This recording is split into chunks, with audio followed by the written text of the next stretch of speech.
Hey guys, today we are kind of doing an intro into our next chapter 7. Before we get into that type of new stuff, we're just going to go ahead and do a little bit of trigonometry review first, and you should remember this from geometry, especially those of you that I know I had. So today we're going to review the Pythagorean theorem. So, as you guys hopefully remember, the Pythagorean theorem, the formula itself, is a squared plus b squared equals c squared, where c is always the hypotenuse, and a and b are the other two legs. So what I mean by that is that c is always the longest side. That's what the hypotenuse means. That's kind of ugly. That's fine. A and B are the legs. Now you can just call the other sides legs that are not the longest side, right? C is always the longest, and that's why it's called the hypotenuse. All right, so, looking at this kind of shows you how you can go about using the Pythagorean theorem. If you're ever solving for the hypotenuse, you end up solving for c, and it ends up being like this, right? This is basically a formula you can use automatically to solve for the hypotenuse.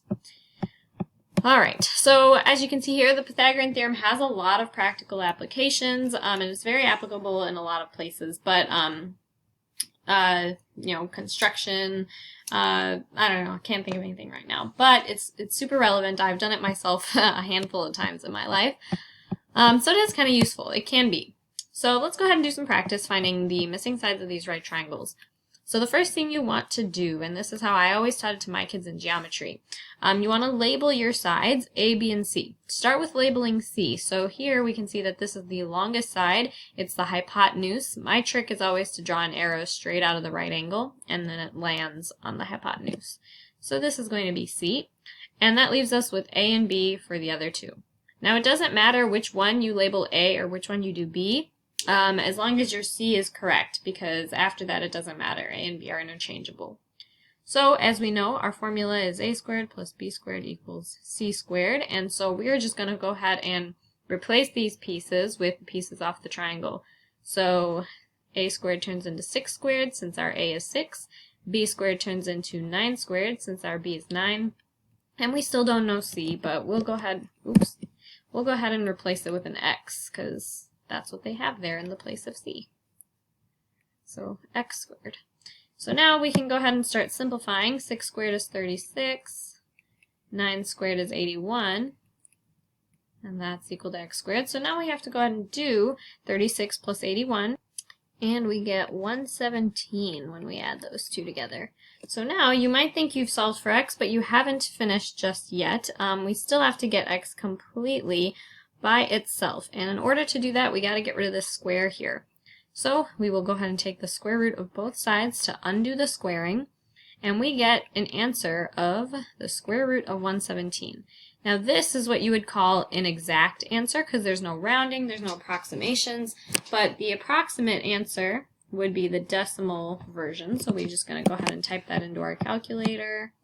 So go square root of 117. And we get a decimal of 10.82, we'll say. Okay, this is the approximate answer. And that's the exact answer. All right, let's try another one. So let's again take a look at the labels here. Now, we have actually labeled it for you, so we don't even need to worry about that step here. We got A, we've got B, and we've got C. So we can go ahead and start plugging into the formula. We have a squared plus b squared equals c squared. So you'll replace these letters with what you have. So instead of a squared, well, just kidding, it's still an a, so we'll just leave it a squared because that's the one we're solving for. B is 12, so b squared is going to turn into 12 squared. C is 15, so c squared will turn into 15 squared.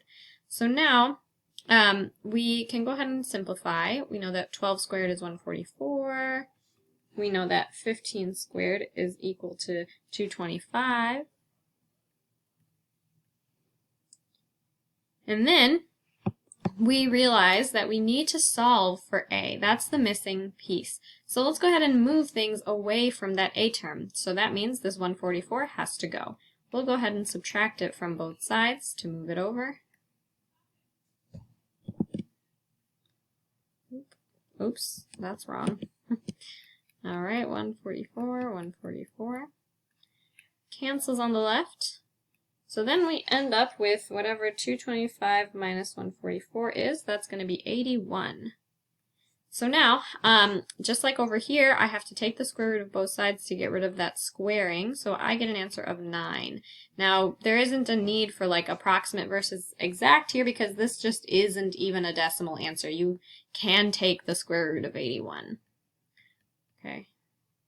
But this would still be the supposed exact answer. Okay.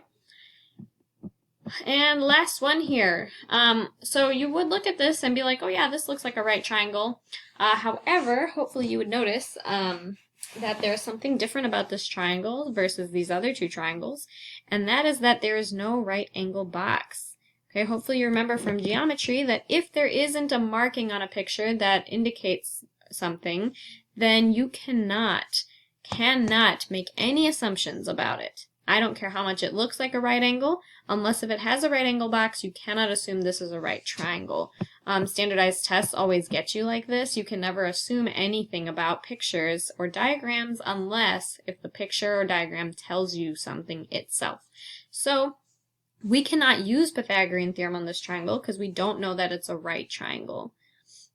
Okay, we cannot assume this is a right triangle.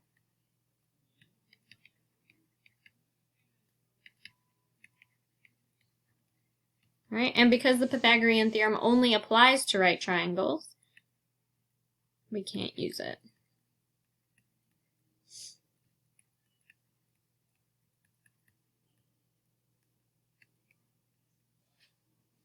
All right, and that is all for today.